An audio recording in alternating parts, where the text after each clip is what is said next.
The language is such, and again, I'm kind of loath to interpret language because that's kind of subjective, but it does seem that they're looking at larger landlords, not necessarily even corporations, even individuals who own significant amounts of rental properties. And they're basically kind of warning people, say like, do good kind of thing, right? Like if we catch you doing excessive rent evictions, that sort of stuff, we're going to turn our eye on you and you don't want that. It feels a bit like a warning shot in that respect.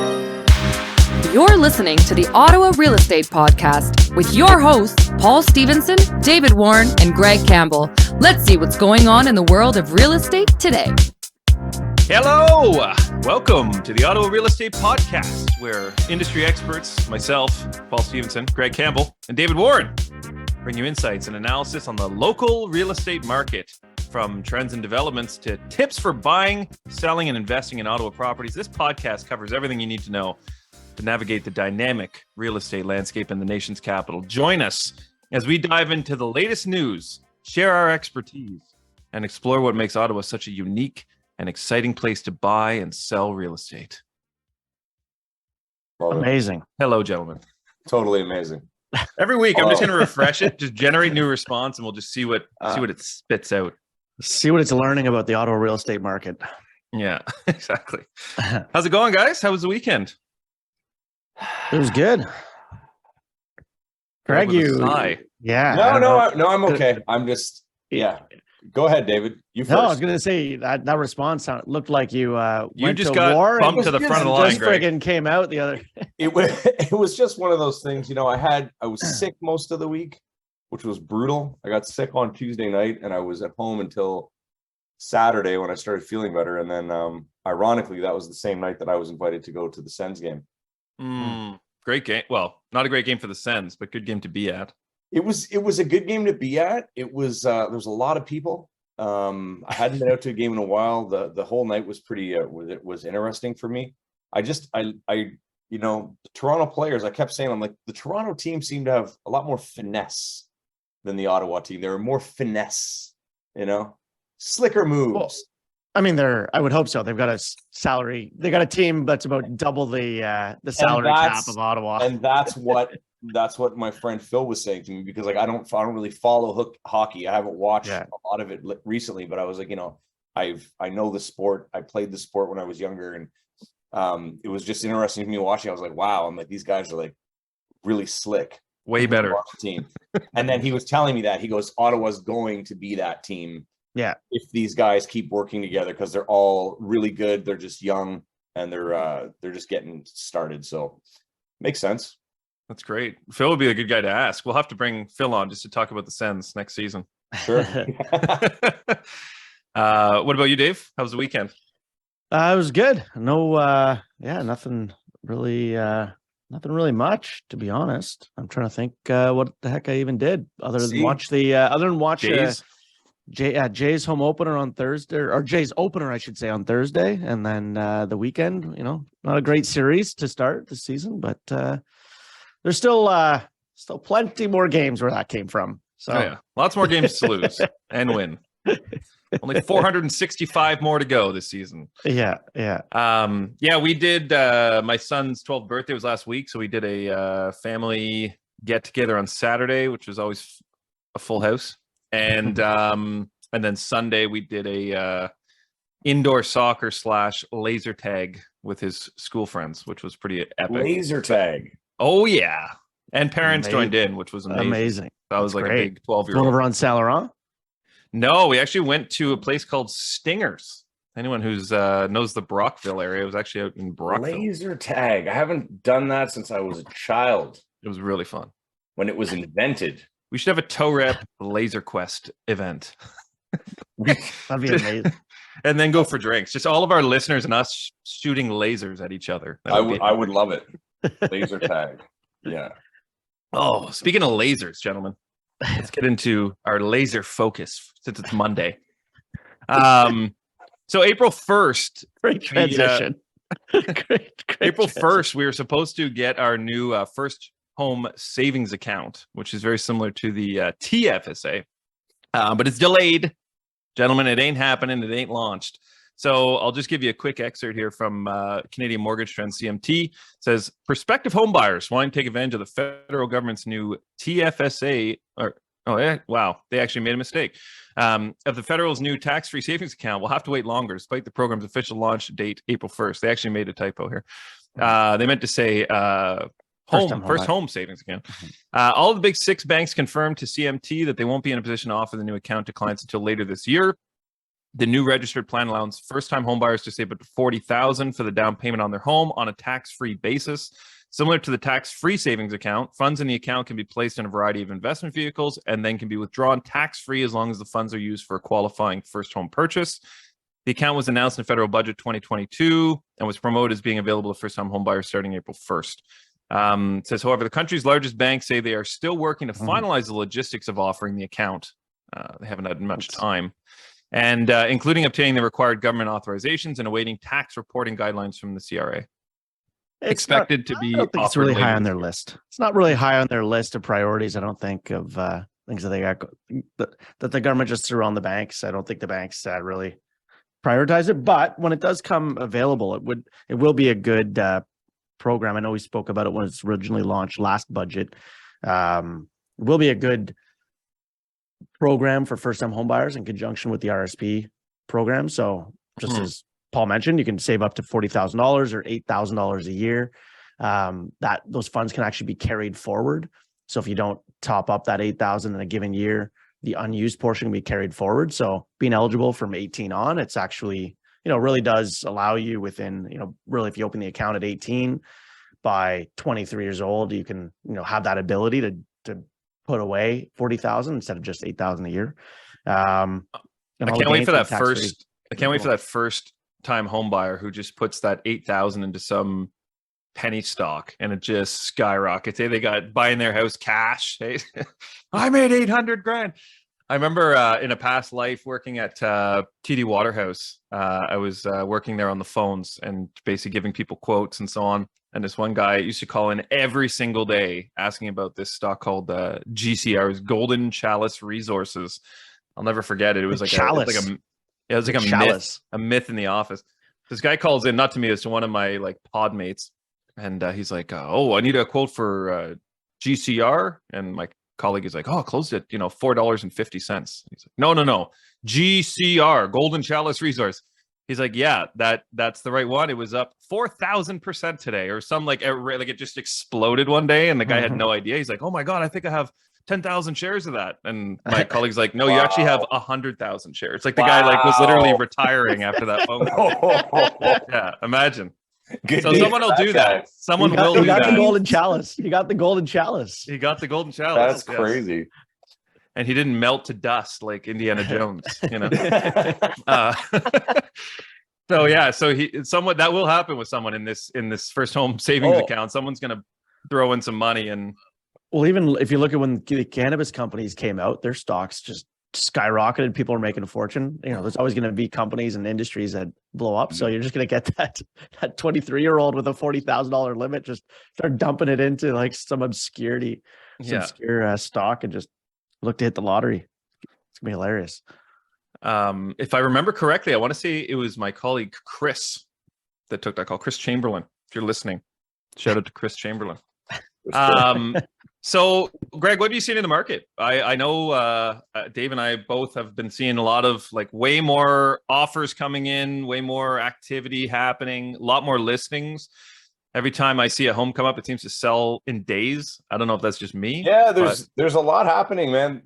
There's new properties coming out every day. It's a mixed bag as usual. I mean, there's one neighborhood I've got an eye on because I've got a listing coming out right now. And there's a couple on there that should have just been sold immediately at the price point. They're like condo towns in the low fours. But they're sitting there and I don't know what they're waiting for. I was actually hoping that 2 of them would have been sold before we listed ours, and they're not. So we're just kind of trying to plan strategically around that. I guess some people are just maybe waiting to see if there's more at that price point in that neighborhood. I don't know. But overall, lots of good stuff out there. Again, as usual, the nice ones are coming out and they're going quick. Some in multiples, some not, some over list, some at list, some under list. conditions, no conditions, just a mixed bag. There was a couple that got done this week with me and my guys. Luca did one on he did one on earlier in the week, and it was a perfect bungalow for a duplex, listed at 550. When in firm, got it done at 520. That one had no conditions. Also, and there was no competition. It was just because the buyer knew what they were doing. Like they're planning on going in and doing a renovation, living there, and then renting out one of the units. Other than that, been doing lots of rental activity. Rentals just through the roof, multiples and rentals. We had a client that lost one in a multiple rental situation because they had a pet. I'm currently in a multiple offer scenario for a rental. There's 2 applications in. We'll see if we get it or not. Something that everyone should be aware of: if you do have a pet, make sure you have a strong pet clause. If any agent out there wants a pet clause, I've got a pretty bulletproof one, and it's good for both the seller and the tenant. If you're coming in as a tenant and you have a pet and you really want to let the landlord know that they have nothing to worry about, this clause is like, it's just fire. Like there's no way that they wouldn't sign off on it because it protects them completely. So that's something. If anyone wants that, let me know. I'll send it off. I do have a quick story here. Storytelling. This is a very interesting scenario, and most people, I had never seen this before, and I've been doing this a long time. I have never seen this, and nor had most of the people that I work with had ever seen anything like this. There was a property listed way undervalued. Like it would This be was the type that would create a very strong multiple offer scenario. Let's say 150,000 under estimated value. What they did, instead of holding offers, they had a 24-hour irrevocable, but they also had a statement saying that the seller, the realtor and the seller will not be disclosing offers to anyone as they come in. So if you want to submit, you submit. And it was kind of vague. I'm like, okay, well, what exactly are they doing? Like, I didn't understand. So I'm like, do you have any offers? At that time, she's like, no. So the next day we finally decide that we're going to submit. This is after 3 days on market. I'm kind of like, why are they, they got a 24-hour revocable, but they haven't notified anyone if they have any offers yet. They got no offers. And they had this tight schedule, but then they opened it up because there were so many people calling. So we're like, okay, let's get in there. So we get in, we submit an offer, and we submit an offer at, because we thought at this time that we were the only people submitting. We couldn't believe it. We didn't understand it. Yeah. So we submit at 500. So we have an offer at 500, and then we have another one at their top, which is standard for a multiple offer scenario.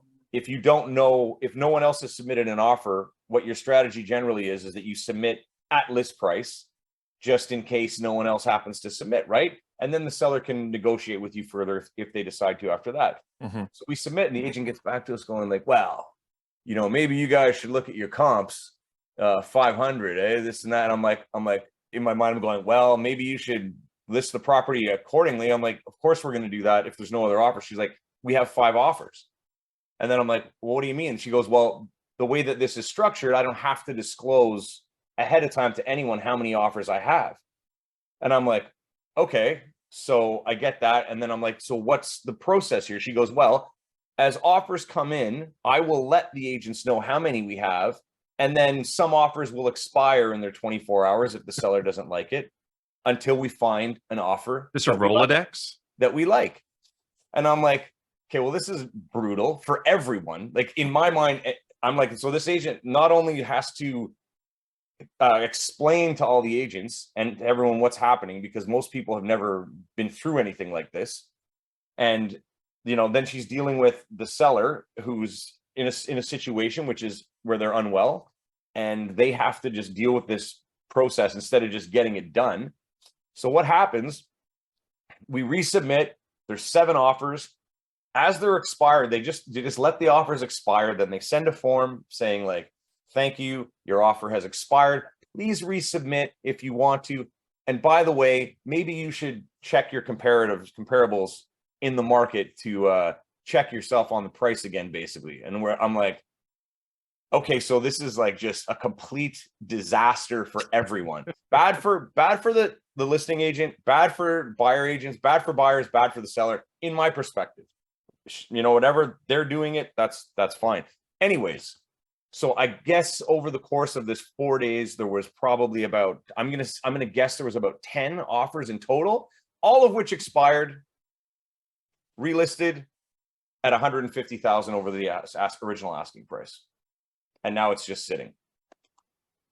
That's amazing. I love that it's still sitting, and that agent completely shot themselves in the foot. They've took the adjectives out there. Well, dude, because it's like, who's agent? like, she had like 10 good buyers, and now 0 buyers. Has that agent ever sold? Like, because you can look up on the back end, like, has this agent ever sold a property in their life? Dude, yes. And the thing is, we looked at the last sale she did, and it seems like she may have structured it the same way. So terribly. It seems, and like, hey, like, listen, I have no, you know, everybody has their way of doing thing, and this is their way of doing thing, and that's fine. It's just like, it just seemed like a lot. Now, are you going back and are you going to putting your offer back in at 500? Sorry, are you going in and back in put your offer back in at 500 now that it's sitting? I mean, you know, it just seems to me like it could have been done, and they could have had a great price for the property. Like, they would have, I'm guaranteed they would have had at least 5 to 10 offers on offer day, and it probably would have shot the price up to exactly where they are now. They may have got it because the house is worth it, but now you've got these solid buyers who are no longer interested just because of that style. Pissed everyone off. Yeah. Wow. That's pretty funny. That's a new thing. So to anyone listening out there that, you know, you're talking about strange things, or, however, many people have comments about multiple offers in different scenarios, this is one that I don't think benefits anyone. So, I mean, I'll say it's stupid structure. Coming out of my mouth, not yours. Yeah. Wow. Thanks for listening, guys. I share that one. That was wild. Yeah, Greg calls me. I'm driving. He's like, I don't know what's happening, but there's this beautiful home, well under value, no offers. We're about to fire. I'm like, okay, sounds good. And then he calls back. I'm like, did you get it? He's like, no, there was 5 other offers. I'm like, what? So I didn't even understand what was happening. It was very, very wild. It was back. Yeah.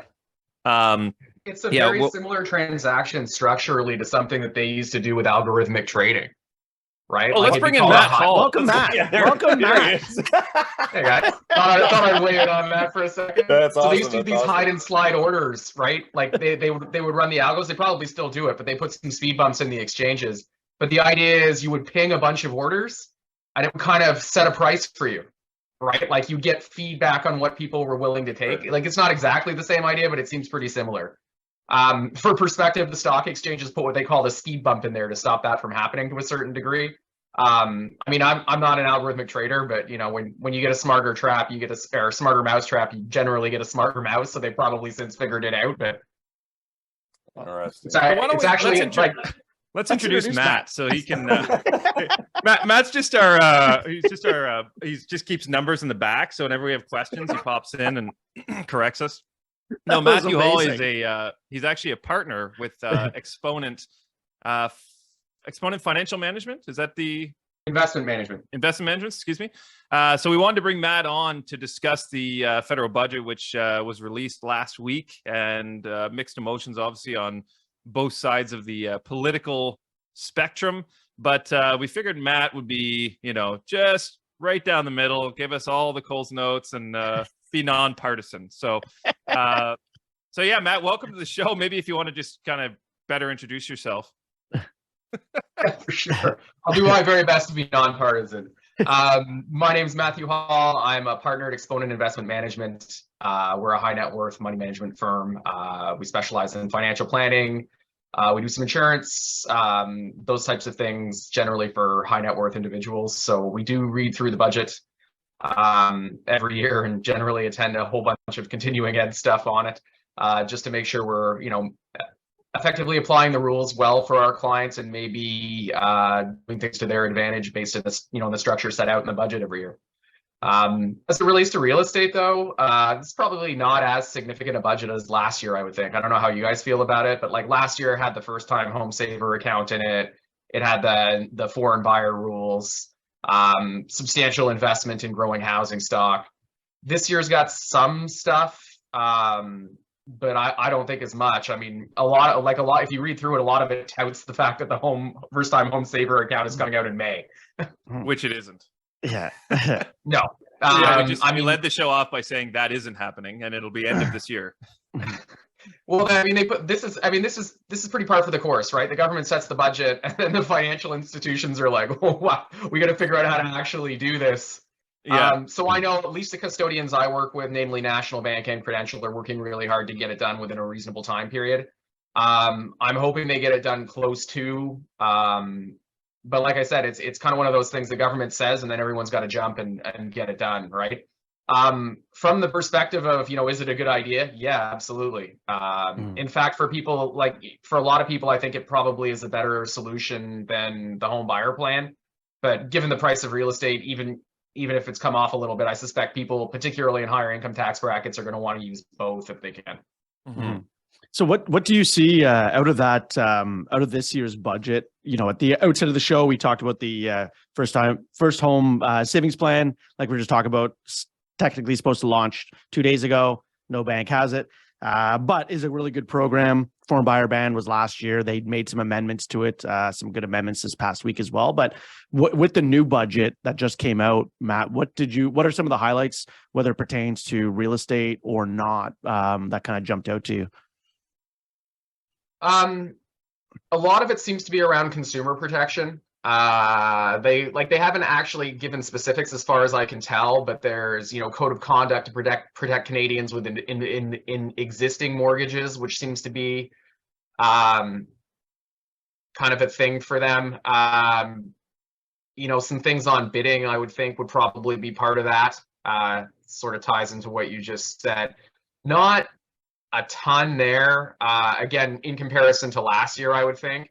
The language is pretty strong, though. It actually says something along the lines of, or maybe I can even find the direct quote here. It effectively says that the government does not consider housing a financial asset, right? Which is pretty strong language when you think about it, right? Like they're looking at it from the almost a total social utility perspective. Like people need places to live versus this is a place someone lives in, also a financial investment.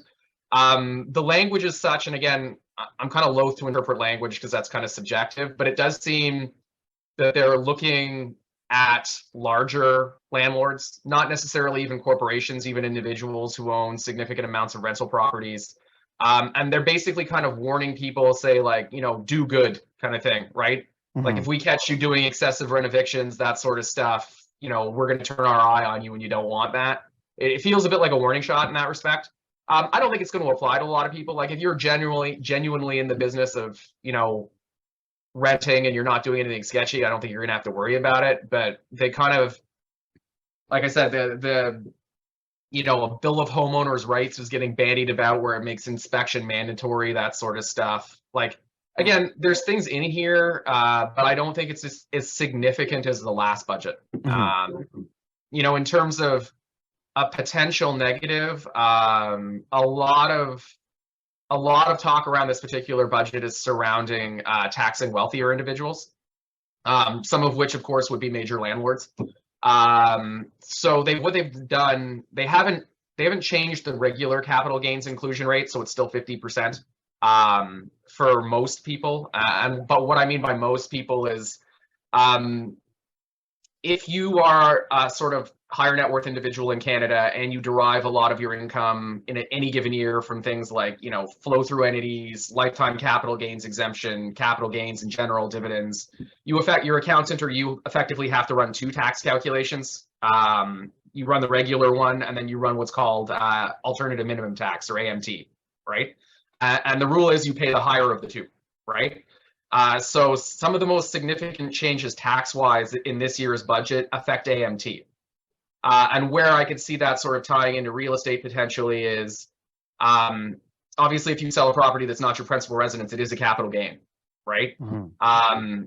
So depending on how much capital gains you're earning in any given year, if you are subject to the AMT calculation, you're now going to pay a higher effective rate of tax, in so much that it was about 15%, now it's somewhere in the 20s. This is definitely the part of the show where I say I am not an accountant. And this is my interpretation of the budget. And if you have any specific accounting questions, I urge you to contact one. Thank you, Matt. But that's where I could sort of see it being an issue. Probably not for most people. While they did raise the actual rate of tax on AMT, and they're going to increase the inclusion rates on reduce the inclusion rates on capital gains. So you're going to have to pay more of capital gain if you get stuck under the AMT calc. That said, though, they raised the basic personal amount from 40,000. I'm not even sure if that's changed since 1986 when this sort of began to exist. But now it's, I think, 173. So you probably have to sell a property with a fairly significant capital gain, or several properties that in aggregate had substantial capital gain to get caught up. And again, this is just my understanding of it. I could be way off base here, but I know AMT does affect capital gains, and they really rejigged AMT a fair bit. It's set up so, as far as I understand, people in the really top tax brackets, like million plus, are probably going to shoulder most of the burden here. Sorry, bourbon.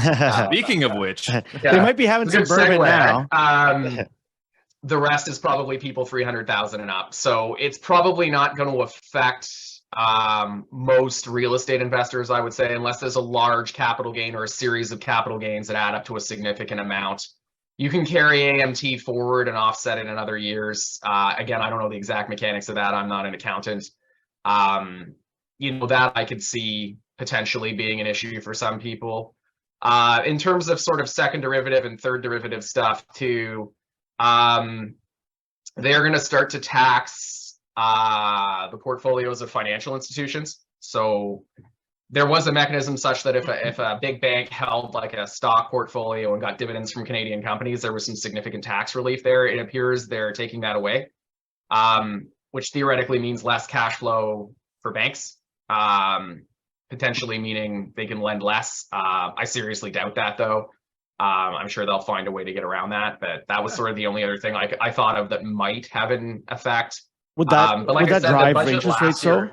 Would that not drive interest rates either on borrowing costs or on our investment fees, like increasing them to make up that cash flow, to make up that loss? Well, I mean, banks are publicly traded companies, so it's a good point, Dave. Right? Like, they're under a lot of pressure. Their management teams are under a lot of pressure to continue and grow, to pay dividends to the shareholders and have the share price go up. Mm-hmm. If they have less cash kicking around, they can do less stuff. I mean, that's true of any business, right? So if they're losing more of their revenue to taxes than they were before, that it's an issue in that sense, right? Like, if you have less, like, just like you or I, right? Like, if we have less money, there's less stuff we can do, mm-hmm. Yeah. Right? I mean, how much less money it's going to be? I mean, I'd have to look through the financial statements of, we do that, but I haven't looked in that lens lately. Mm-hmm. Definitely something we are going to do, though, to see how it affects, maybe aggregate profitability. I wouldn't think a ton. Yeah. I mean, it could be, right? Might even vary bank to bank, frankly. That said, though, a principal source of revenue for Canadian banks is the net interest margin, right? So, I mean, lending is still going to be a priority there. It could make them more selective, mm-hmm. right? I would argue, I mean, Dave, you're a mortgage broker, Paul, so are you, right? Like, major Canadian banks have arguably been a lot more selective in who they were willing to lend to over the past couple of years in general, I would say. Correct me if I'm wrong there. No, absolutely. But I mean, I could see a circumstance where they become even more so. Mm-hmm. and that, frankly, they probably already are, just because of the economic climate we're in general, right? Definitely.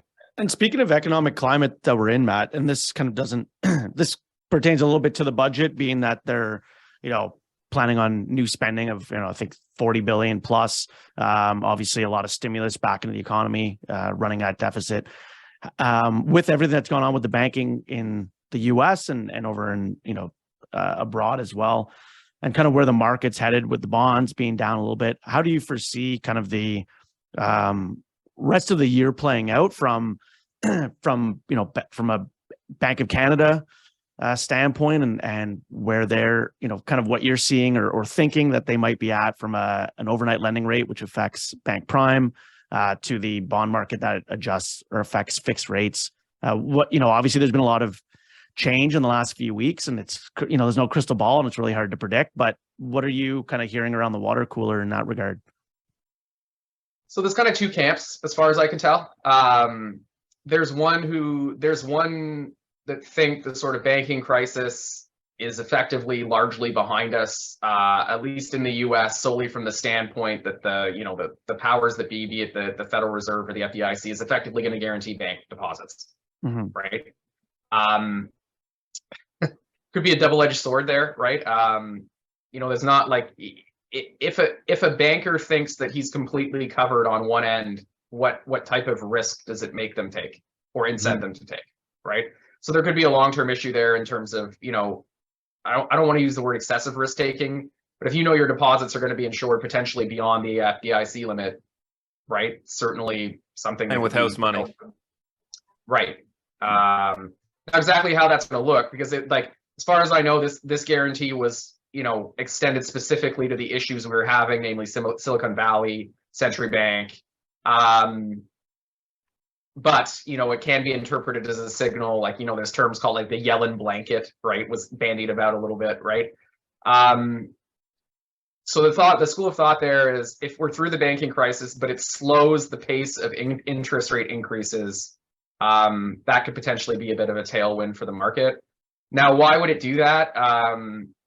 Because these particular bank runs, in my opinion, they're not like, they differ from 2008, 2009. It's not that the banks were purchasing like esoteric, inherently risky securities for the bank's sort of house portfolio. That's not what was going on here. This is actually a kind of an old, boring bank run, if there is such a thing, in so much that it was an asset liability mismatch, right? Like when you're a deposit taking institution, it's a demand deposit, right? If your clients come in, you're supposed to give them their money back, right? But the way the reserve requirements work is you're lending it, like you don't have that much cash on hand necessarily, right? And then some of it, either by management decision or by legal mandate, depending on where you are in the world, has to be invested in some sort of low risk portfolio, right? So Silicon Valley Bank, for example, had a substantive amount, can't remember exactly how much, in government like treasury bonds, right? Problem is, if you had those bonds before 2021, interest rates skyrocketed and the value of that bond portfolio went down substantively, which is generally fine, right? Because if you hold those bonds to maturity, you're going to get your money back, right?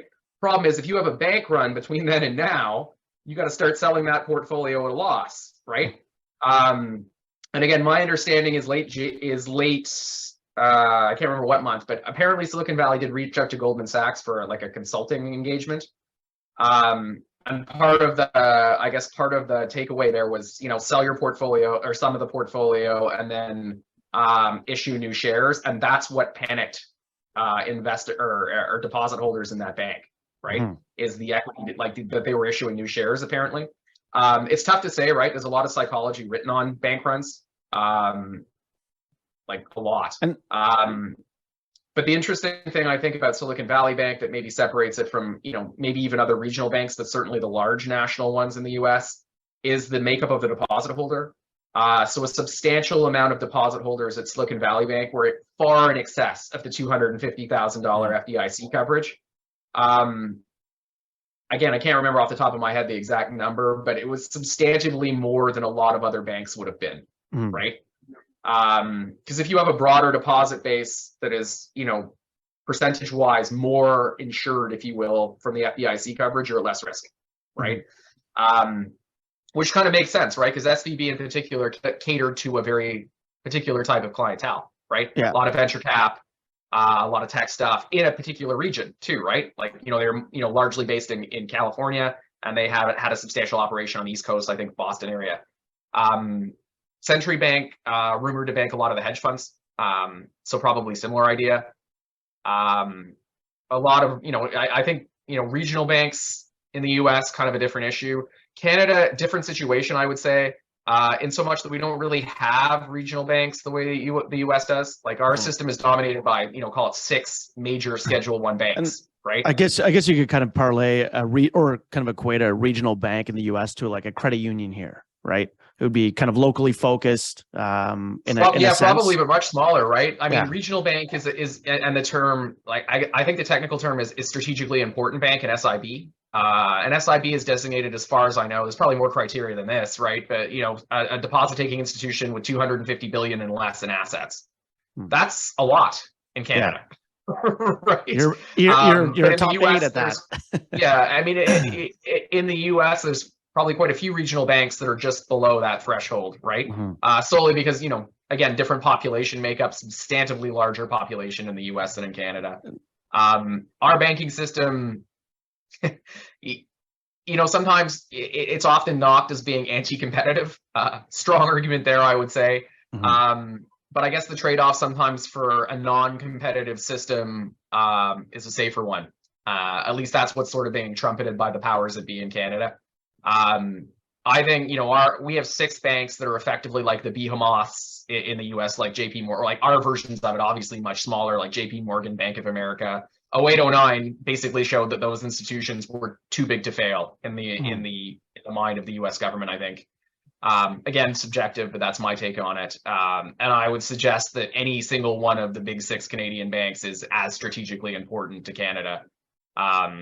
You know, could they be let to fail? I mean, that's a government decision at the time, but you know, my sense is no, they wouldn't be allowed to fail. And so with that stability then of the big 6, like you said, and kind of being that you know, strategically important to the economy, how do you then see you know, kind of parlaying it back to like the rates and bond market and kind of where things are headed this year, you know, kind of that stability kind of would likely parlay into more of a stable bond market or interest rates from the Bank of Canada holding level over the coming year then? And are you still thinking that, you know, the talk at the end of last year was that it was going to maintain steady, might see a 1/4 point increase this year, but, you know, probably going to maintain steady and then start to at tail end of 2023 or Q1 of 2024 start tailing off? Is that still, even with, you know, kind of everything that happened in the US and showing the stability in Canada for the banking sector, still the thought of kind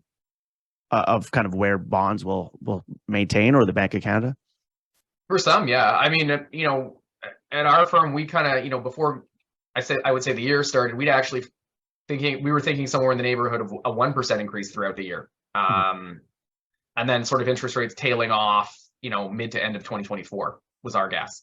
That said, the Bank of Canada, and it's very worth noting here, the Bank of Canada did move rates a fair bit faster than its US equivalent, right? So prior to this banking crisis, the Bank of Canada had already paused at their last rate meeting, right? They did not increase. So I think, and you know, all of this is inflation dependent. Inflation is coming off, but it's not where they want it to be. But that said, any monetary policy device it's tricky, right? I think it's worth remembering that it's not like a surgical instrument, like a scalpel within like an immediate feedback loop, right? Like you increase the rate and then immediately inflation starts to come off, right? Typically it takes, you know, 12 to 18 months for those sorts of things to trickle through the economy, right? I think we're closer to the end of rate increases than we are to the beginning, certainly. I think we are seeing some positive news on the inflation front, but it is proving stickier than anyone thought. That said, I mean, we really started the rate increases in March and it's April, right? So, you know, if it does take on average 12 to 18 months, we should start to be seeing the effects of the increases that have already happened, and I think we are. But it's difficult to do this, right? Because it's not an immediate feedback loop. You know, I don't envy, you know, I know central bankers are much maligned, and I don't envy their job at this stage. To try and stick this landing is not going to be an easy thing. You know, could they overshoot? Yeah, I think they could. And, you know, I think it's tough to, like I said, it's tough to do this perfectly, man. Like I'm super glad I'm not a central banker. My hat's off to them, quite frankly.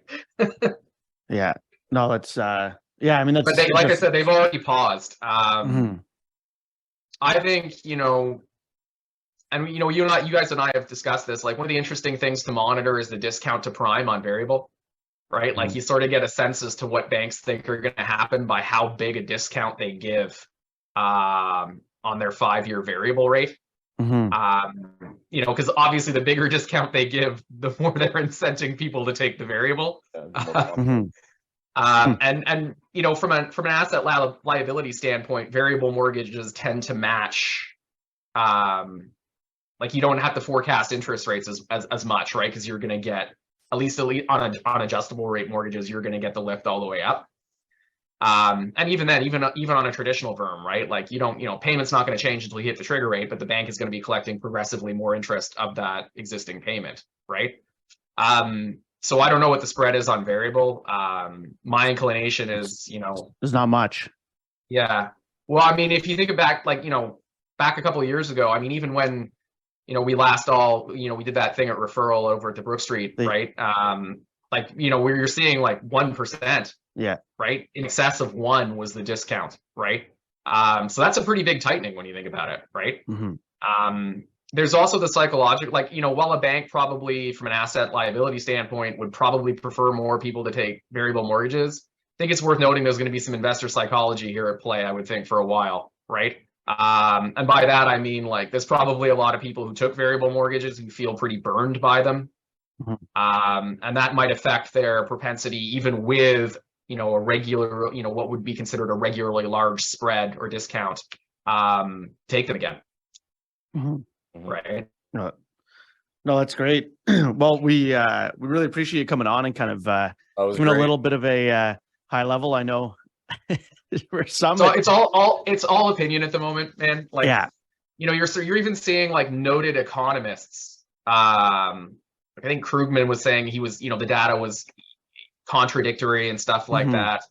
I think, you know, any kind of stability would be helpful here, right? You know, I think you could see a pretty good year for most asset classes, not exceptional, but reasonable by historical average, so long as we could get some clarity on interest rates. Like, and by that I mean some stability, right? Like, it's really hard to shop for a house if you don't know how much that house is going to cost you when the deal closes, you know, depending on how far out it is, right? Do you have a little bit more sense of, you know, okay, you know, rates might go up but not by that much more? If that's the general pervasive feeling among buyers and sellers, you might see a little bit more stuff going on. And it sounds like, you know, from, you know, tuning in earlier with what you guys were saying in terms of, you know, multiple bids and stuff like that, that maybe that's starting to happen a little bit. The average person is saying, like, look, like, you know, no one can high point or low point interest rates, generally speaking.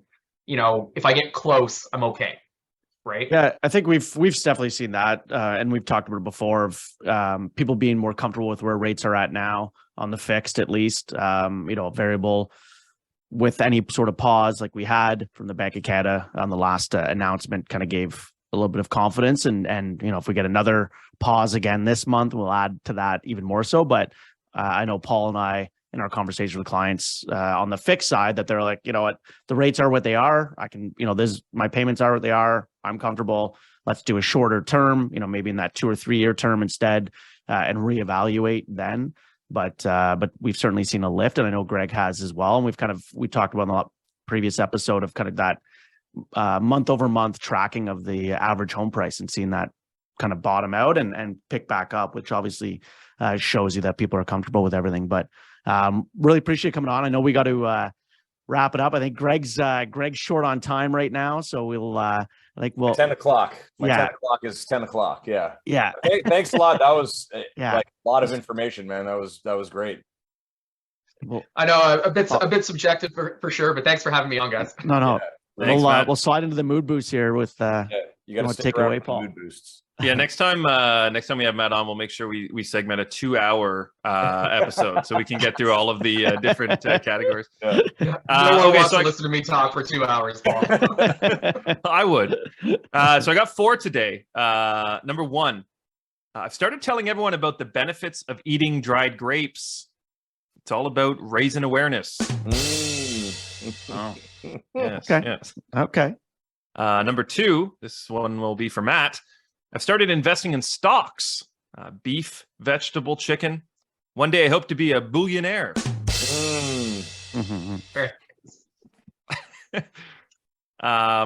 Number 3, I was walking in the jungle, saw a lizard on his hind legs telling jokes. Turned to a local tribal leader and said, "That lizard's really funny." And he said, "That's not a lizard. He's a stand-up chameleon." Oh, wow. Okay. That was wild. That one went on. And last but not least, actually, I got two more. I'll say them really quick. 6 cows were smoking joints and playing poker. That's right. The stakes were pretty high. And last but not least, my friend Jack says he can communicate with vegetables. That's right. Jack and the beans talk. Oh, wow. Yeah, these are from my aunts. Everyone's sliding boosts in my inbox. Those are pretty good. Those are all pretty good. Yeah.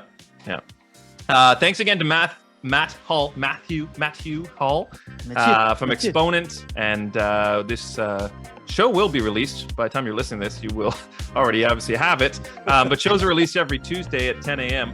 on YouTube and all of our streaming platforms, wherever you listen to your podcast. And we'll be back next week. Gentlemen, I have to say it's very nice for everyone to be back in their settings. Greg's leaving. We'll see you next week. Thanks, guys. All right, see ya. Thanks for tuning in, everyone. We hope you enjoyed today's episode. Please remember to like, share, comment, and subscribe because we'd really like that.